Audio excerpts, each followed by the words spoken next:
Hey guys, it's Tammy. Welcome to my crazy channel. If you like this video, make sure you hit that like button and subscribe to my channel. Come join me on my crazy cancer journey. You never know quite what to expect. Do we really have to? Well, that's kind of rude.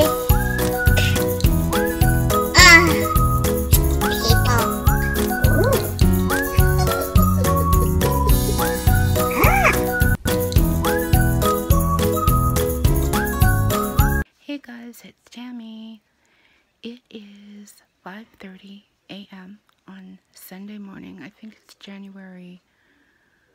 Oh God, I don't know what day it is. I've lost track, but it's Sunday morning anyway. I have been up since about 2, so I'm gonna try to lay down in an hour or so and get some more sleep. But I've just been working on some paper stencils. I'll show you. Just 1 second. So I've been working on making some paper stencils. So basically, just cutting these stencils out of paper, mixed media paper, which is a little bit thicker paper, to use with in my art. I don't like to use like manufactured stencils because it's not. How do I say this? It is, you know, something that anybody can get. It's not unique to me. So I make all my own stencils. I make all my own stamps. All of that kind of stuff that I add into my mixed media and my mixed media collages. So that's what I've been working on. And trying to be careful so I don't slice my fingers off because I'm on blood thinners. That would be tragic. What else? What else to talk about? What should I talk about? I'm actually slowly starting to feel a lot better. Yay! Yay! Other than the feet issue continues. I didn't know, but apparently the peripheral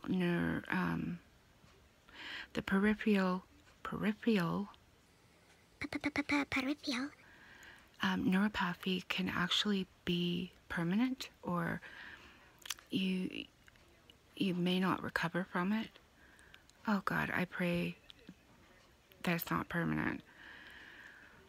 So I had met my new doctor, as I talked about in my previous video, and we talked about switching actually my meds from hydromorphine to methadone. And the reason for that is because methadone does better with nerve pain.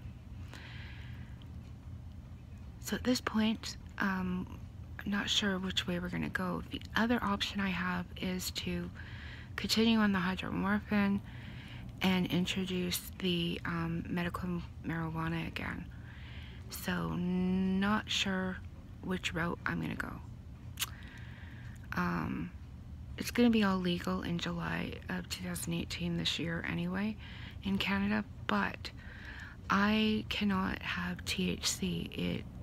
I don't like it. It makes me paranoid, gives me really bad anxiety, so I can only do the CBD and in the oil because I don't smoke.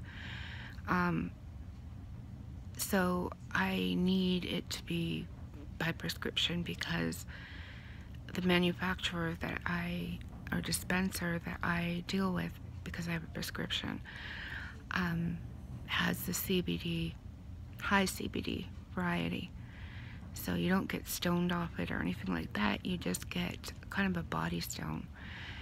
And pain feels like pleasure. So I'm thinking, you know, that's another option. But we'll continue to discuss it. And I have to wait a couple of weeks anyway. I started on a antidepressant that they use for pain. And it's actually used more for neuropathy than it is for depression. I don't remember the name of it, so I'll put the name here on the screen. but I started it on Thursday night. The downside of this is it takes a couple of weeks to even start to make a difference. So I just got to get through the next couple of weeks. What else? My sister's making me some lasagna. Oh, I love my lasagna. Well, that doesn't sound Italian, but she's going to bring it over tomorrow night. My niece Anna is sick, so they can't come over. Mom won't let anybody in this house that's sick. Oh, the other thing too is I am going to be moving up into a upstairs bedroom. We're going to redo the bedroom, paint it, get some wallpaper, that kind of stuff. And so in the next month or so, I'll be upstairs in a bedroom. We live in a 5-bedroom house, so I'll be upstairs in a bedroom, and then I will keep this area down here for my art studio, so not too bad. I'm so sexy when I vlog. All the women love it. Ooh. So I wanted to talk a little bit about a couple of comments that I have seen on my videos where people are curious and asking why, if my cancer is terminal, why are they doing chemotherapy? Why am I going through chemotherapy? So I'm going to explain how I know it and what I know to be, or why we're doing it. So chemotherapy can be used for a couple of different things. It can be used to kill cancer in cases where the cancer can be cured or it's curable. So people will go through chemotherapy, radiation, and the chemotherapy and radiation will kill the cancer. Sometimes they'll have it surgically removed and then do chemotherapy or radiation to make sure that they got all the cancer. In the cases of chemotherapy for terminal ill patients, it's considered palliative care to lengthen your life expectancy. So for an example, if I weren't doing chemotherapy, I would only have a few months to live. With the chemotherapy, and if it works and shrinks the tumors and kills some of the cancer, I could have, statistically, based on statistics, 2 or more years. From the stage that I'm in and the fact that it has spread to distant locations, generally something like 90% of patients make it to about that 2-year, 2.5-year time range. The other reason they do chemotherapy is to shrink the tumors so that it helps to relieve pain. Cancer tumors can be very, very painful, trust me. I suffered in agony for months, of course not knowing I had cancer, and even after I found out I had cancer and before my treatment started, I was in sheer agony 80% of the time. So those are 2 reasons why they do chemotherapy with terminally ill cancer patients. Of course, I had a choice. I could have said no, I just want to go,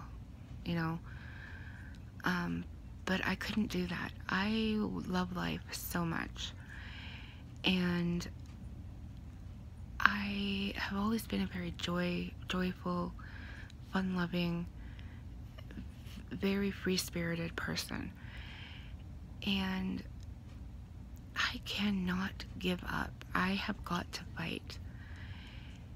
I'm still clinging to that little bit of hope that maybe the chemotherapy will work far better than what they expect and the cancer will be gone. My doctor says it's impossible, but I don't believe in impossible. I believe anything is possible. So I wanted to just explain to you why we're doing chemotherapy when my cancer is terminal.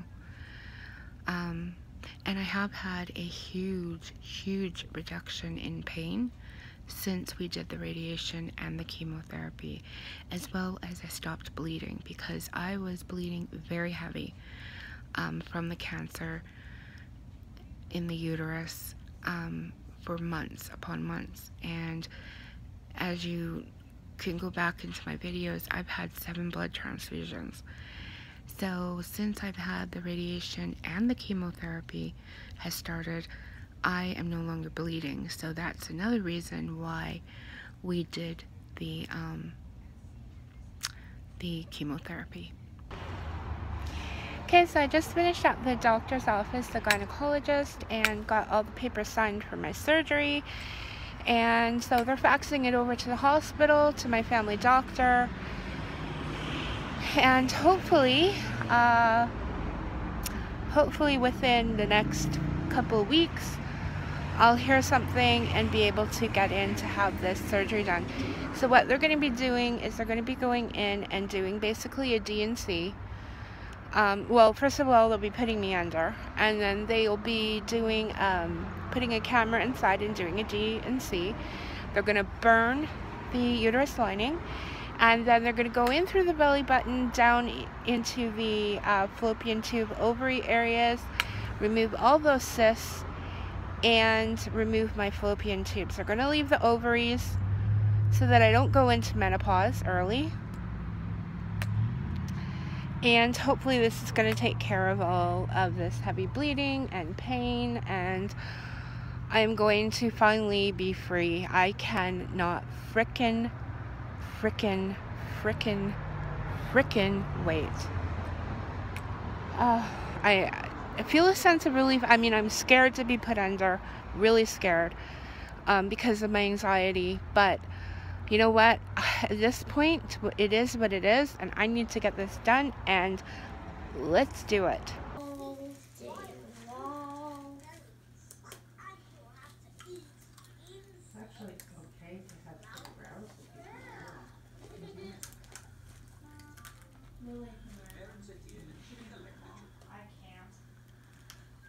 Izzy tried filling in my eyebrows one time, like they were so dark. I felt like I was birds from Sesame Street. Yeah.